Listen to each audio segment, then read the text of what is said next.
आप लोग का स्वागत है। आप लोग कैसे हैं बताना ज़रूर। तो मैं रंजना अपने चैनल में आप लोग का स्वागत करती हूँ। मेरा ब्लॉग कोई मत देखो मैं। तो यहाँ पे सारा काम हो गया है तो मैं आज सोची यहीं से ब्लॉग स्टार्ट कर लेती हूँ। तो लाइट चली गई है, सब जगह अंधेरा है, तो इसीलिए मैंने यहीं से ब्लॉग चालू किया है। आप लोग देख सकते हैं अभी लाइट चली गई है।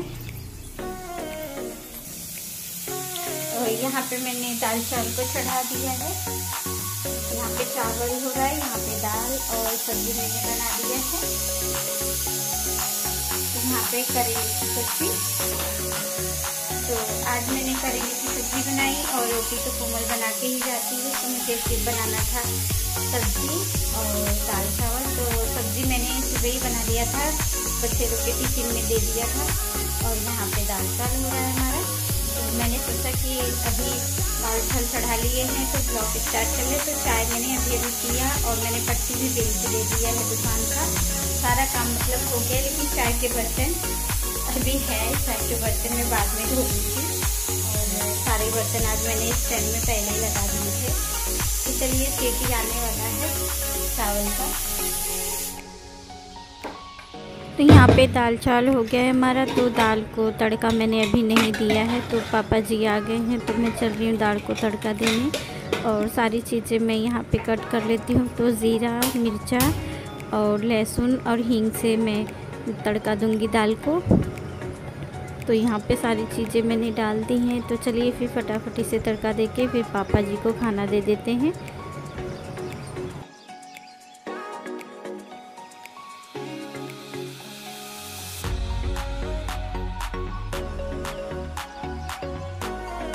आज मैं सोच रही हूँ कि बच्चे लोग को सरप्राइज़ दे देते हैं। तो आज मैं बनाऊँगी मूंग दाल की नमकीन। तो वो बहुत ही झटपट बनने वाली रेसिपी है, लेकिन भिगोने में टाइम लगता है। तो मैंने भिगो दिया था सुबह में जब उठी थी तभी। तो चलिए फिर यहाँ पे आप लोग देख सकते हैं मेरा जो दाल था वो अच्छे से भीग चुका है। तो इसे मैंने 2-3 घंटे तक इसे रख दिया था। तो अच्छे से मैंने वॉश करके इसका सारा पानी निकाल दिया है, लेकिन तो भी जो थोड़े बहुत पानी रहेंगे तो मैं यहाँ पे कॉटन का कपड़ा ली हूँ, तो इसे मैं अच्छे से पोंछ लूँगी।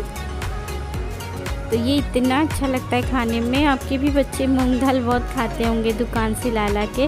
तो मेरे भी बच्चे ऐसे ही हैं, मेरे दुकान में से ला ला के वो लोग मूंग दाल की नमकीन बहुत खाते। तो आज मैंने सोचा कि मूंग दाल रखा भी है तो आज मैं इसकी नमकीन ही बना देती हूँ। जब बच्चे आएंगे देखेंगे तो वो लोग को बहुत अच्छा लगेगा। तो इसे हमें अच्छे से इसका पानी निकालना है, इसमें बिल्कुल भी पानी नहीं रहना चाहिए। तो मैंने इसे कब्बी का पानी मतलब रख दिया था निकलने के लिए, लेकिन आप लोग देख सकते हैं कपड़ा कितना भीग गया है, तो भी इसमें पानी रह ही गया था। तो मैं इसे अच्छे से पोंछ के निकाल रही हूँ। तो आप लोग देख सकते हैं पानी एकदम अच्छे से मतलब निकल चुका है। तो चलिए फिर यहाँ पे मैं सारा थाली में पलट देती हूँ।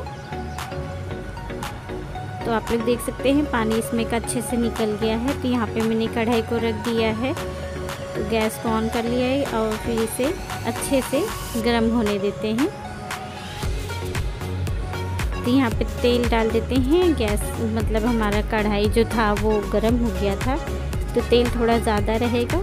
और इसे फिर गर्म हो तब एक एक चम्मच करके हम डालेंगे। तो इसे थोड़ा ही थोड़ा करके डालना और फिर तेल एकदम गर्म होना चाहिए, एकदम गर्म। तो इसलिए मैंने डाल दिया और फिर मैं इसे धीम कर दे रही हूँ, मतलब गैस को स्लो कर दे रही हूँ।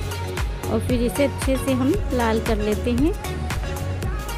तो ज़्यादा इसे एकदम लाल नहीं करना है, नहीं तो फिर वो अच्छा नहीं लगेगा खाने में। थोड़ा मतलब इसे हमें अच्छे से फ्राई कर लेना है, जैसा हमारा नमकीन रहता है। अगर आपको जैसे इसमें कलर चाहिए जैसे बाज़ार का रहता है, तो इसमें हल्का सा आप हल्दी पाउडर मिला देना और फिर उसके बाद बनाएंगे तो इसका कलर जैसे हम बाज़ार से लाते हैं उसी तरीके से ये लगने लगेगा खाने में, और अरे मतलब दिखने लगेगा। तो चलिए फिर इसी तरीके से हम सारा छान लेते हैं अच्छे से। तो आप लोग देख सकते हैं ये लाल होना स्टार्ट हो गया, तो इसे हम निकाल लेते हैं। तो तेल को हम अच्छे से पूरा निकाल देंगे।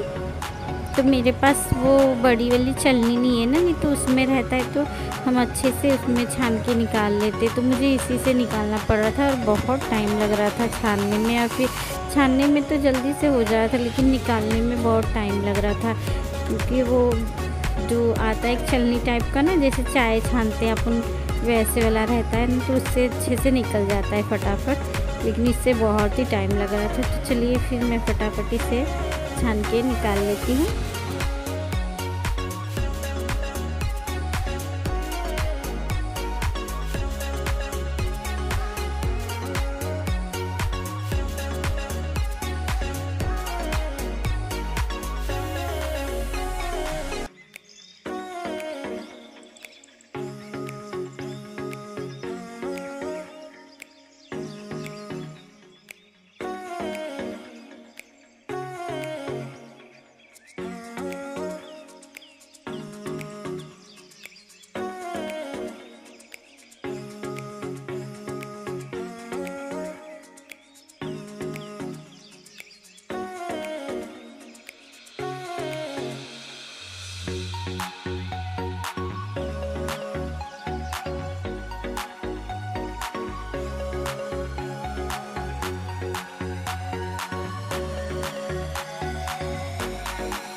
तो यहाँ पे मूंग दाल की नमकीन हमारी बनके रेडी हो गई। तो यहाँ पे मैंने ज़ीरा को भूज लिया था और काले नमक को, तो इसे मैंने पीस लिया है। तो ये भी डाल देते हैं स्वाद अनुसार, ज़्यादा नहीं डालेंगे। और फिर इसे भी मिला के अच्छे से फिर हम डालेंगे इसमें चाट मसाला। तो चाट मसाला मतलब सबसे ज़्यादा बेस्ट है इसमें डालने के लिए, तो ये ज़रूर आप लोग डालना। अगर नहीं हो तो आप मंगा लेना घर मतलब बाज़ार से। लेकिन ये डालने से ना कोई भी नमकीन हो या सलाद हो, जो सलाद आता है ना वो उसमें भी डाल सकते, बहुत अच्छा लगता है। तो यहाँ पे मैंने हल्का सा मिर्चा पाउडर डाल दिया। वैसे बाज़ार वाले नमकीन में तो थोड़ा तीखापन नहीं रहता, लेकिन मैंने सोचा कि मैं थोड़ा तीखा बनाऊंगी और आप लोग इसकी आवाज़ सुन सकते हो। और ये खाने में इतना अच्छा लग रहा था, इतना अच्छा लग रहा था, इतना अच्छा तो बाज़ार का भी नहीं होता जो मिलावट वाला होता है। लेकिन ये तो हम घर पे फ्रेश बनाए हैं। और बच्चे लोग को तो यही चीज़ हम लोग खिलाते ही है ना, जो घर पे बनी हुई चीज़ हो, जो फ्रेश हो, जो अच्छी हो खाने में। तो इसीलिए मैंने सोचा आज घर पे ही हम लोग मूँग दाल बनाते हैं नमकीन। तो कितना टेस्टी लग रहा है ना, तो आप लोग भी ट्राई करना। और इसे स्टोर करके भी रख सकते हैं आप, 2-3 दिन खा सकते हैं, बच्चे लोग के टिफ़िन में दे सकते हैं। तो मैंने तो थोड़ा ही बनाया था, टिफ़िन के लिए नहीं बनाया था। तो मैंने सोचा कि घर पे बैठ के टीवी देखते हुए खाएंगे। तो यहाँ पे हो गया है दोपहर, तो मुझे अलमारी साफ़ करनी थी। मैं बता रही थी ना आप लोग से, धूल मिट्टी बहुत उड़ के आता है, तो पूरा अलमारी और फिर जो मूर्तियाँ रखी हैं उस पे हो जाता है। तो मैंने सोचा कि थोड़ा सा खाना खा के आराम कर लेंगे, फिर उठेंगे तो उसके बाद में ये सारी साफ़ कर लूँगी। तो इसीलिए आज बहुत दिन से मैं सोच रही थी, लेकिन मुझे टाइम ही नहीं मिल रहा था। तो आज मुझे ये कैसे भी करके क्लीन करना है, फिर झाला मारना है। और चद्दर मैंने नहीं चेंज किया, चद्दर कुछ दिन बाद चेंज कर लेंगे। मम्मी डांट रही थी, कह रही है कि हफ्ता भी नहीं होता तुम चेंज करने लगती हो, रहन दो, अभी उतना गंदा नहीं हुआ है। तो मैंने कहा चलो ठीक है। तो अलमारी तो मैं साफ़ कर ही सकती हूँ। तो यहाँ पे टीवी भी चल रही है, तो अच्छी मूवी आ रही थी। तो बच्चे लोग को मैंने कहा बंद मत करो, रहन दो, मैं देखूँगी। तो यहाँ पे काम भी हो जाते, थोड़ा मन भी अच्छा रहता है टीवी देखने से। तो यहाँ पे मैं सारी क्लीनिंग कर लेती हूँ अच्छे से। तो ये रोज़ का काम है, अगर आप रोज़ चाहे तो रोज़ करो तो भी ख़त्म नहीं होता ये काम। तो पहले अलमारी साफ़ करनी है, उसके बाद सारी मूर्तियाँ साफ़ करनी है। तो पोंछ के सारी मूर्तियाँ यहाँ पे रखते जा रही हूँ हाथों हाथ, ताकि मेरा काम थोड़ा कम हो। और कोमल तो चली गई है कोचिंग, सोनम है। तो मैंने कहा तुम भाई एक आग भी तोड़ दोगी तो फिर नुकसान हो जाएगा, तो मैं खुद ही कर लूँगी। तो यहाँ पे मैं फटाफट लग कर रही हूँ ताकि मेरा जितना जल्दी हो। मुझे अभी चैनल में का भी साफ़ करना है और फिर बेड के पास का भी मुझे साफ़ करना है। तो यहाँ पे मैं आ गई थी बेड की तरफ। तो यहाँ का भी सारा मैंने गीला कपड़ा लेके अच्छे से पोंछा, धूल तो एकदम मतलब अंदर तक बैठ गया था।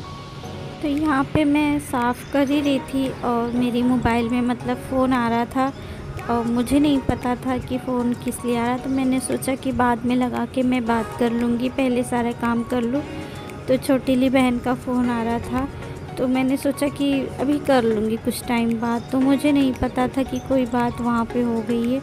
तो फिर मैंने जब फ़ोन उठाया है वीडियो बंद करके, तो मुझे मालूम पड़ा है कि मेरे यहाँ जो बगल में एक भैया थे, उनका बंटू नाम था। सब प्यार से उनको ऐसे बोलते थे। 3 बहन में अकेले ही थे वो।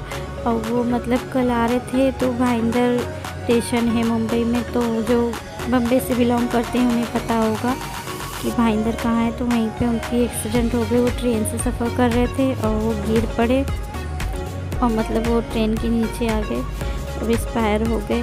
तो यही महीना था जो मेरे भैया भी एक्सपायर हुए थे। गणपति बैठने वाला था, लेकिन गणपति नहीं बैठे मेरे घर में, क्योंकि इतनी बड़ी बात हो गई थी। तो भैया एक्सपायर हो गए थे, तो इसीलिए गणपति ये साल मेरे यहाँ नहीं बैठे। तो जब मैंने सुना, मुझे मतलब शॉक में हो गई। मुझे कुछ समझ में नहीं आ रहा था। मैं आज सुबह से ही मतलब मैं दोपहर से सुनी थी, तब से ही मेरा मूड एकदम अपसेट था बहुत ज़्यादा। मतलब आँख से आंसू रुक ही नहीं रहे थे, क्योंकि यही महीना मेरे भैया का भी था एक्सपायर जब हुए थे, और यही महीने में वो भैया भी चले गए। तो मेरा मूड मतलब इतना ज़्यादा वो था, डिस्टर्ब था, कि मुझे ऐसा लग रहा था कि अभी मैं चली जाऊँ अपने घर। लेकिन बहुत मनाने के बाद मैं थोड़ा काम में अपना दिमाग लगाने लगी। मैंने कहा कि अगर ऐसे छोड़ दूँगी और ऐसे बैठी रहूँगी तो और दिमाग में ये सारी चीज़ें चलती रहेंगी। तो मैं इससे अच्छा अपने काम में लगी रहूँगी, तो सारी टेंशन मेरी ख़त्म रहेंगी। और फिर मम्मी जी आई हैं। मम्मी दवाखाना गई थी, वहाँ से आई तो मैंने मम्मी से भी बताया कि मम्मी ऐसी ऐसी बात हो गई हमारे यहाँ। मम्मी ने कहा टेंशन मत लो, एक दिन सबको जाना है। लेकिन मुझे यही याद आ रहा था कि यही समय था मेरे भैया का, और मेरे भैया भी एक्सपायर हुए थे इसी महीने में, और इसी महीने में वो भैया भी चले गए। और उनके तो एक लौता बेटा था, 3 बेटियां थी जिसकी शादी हो गई, वो लड़का ही सिर्फ था। उनके पापा की भी तबीयत बहुत ख़राब चल रही थी, लेकिन क्या करें, जो ऊपर वाले लिखे हैं वही होगा। मैं तो यही मम्मी से कह रही थी कि अगर उनको लेना ही रहता है तो वो देते ही क्यों हैं, तब देना ही नहीं चाहिए। 20 साल जो माँ पाल पोस के बड़ा करती हैं, फिर भगवान उसे बुला लेते हैं। वो कैसा माँ कैसे बर्दाश्त कर सकती है ये सारी चीज़ें। ये भैया की तो शादी नहीं हुई थी, लेकिन मेरे भैया के 3 बच्चे और फिर एक वाइफ उनकी। मेरी भाभी को अकेला छोड़ गए, भगवान उन्हें ले गए। उनको ये भी माया नहीं लगा कि हाँ वो तीनों बच्चे का देखभाल कौन करेगा। मेरे पापा भी बुढ़ा गए हैं, कितना वो कर पाएंगे इन लोग के लिए। जब तक ज़िंदा हैं तभी तक करेंगे, उसके बाद तो यही सारी दुनिया में मतलब ये उतार चढ़ाव हमें देखना है। अभी क्या होने वाला है, भगवान क्या लिखे हुए हैं, कोई किसी को नहीं पता है। सबको आज नहीं कल सबकी ही पारी आएगी, सबको भी एक दिन जाना है ऊपर।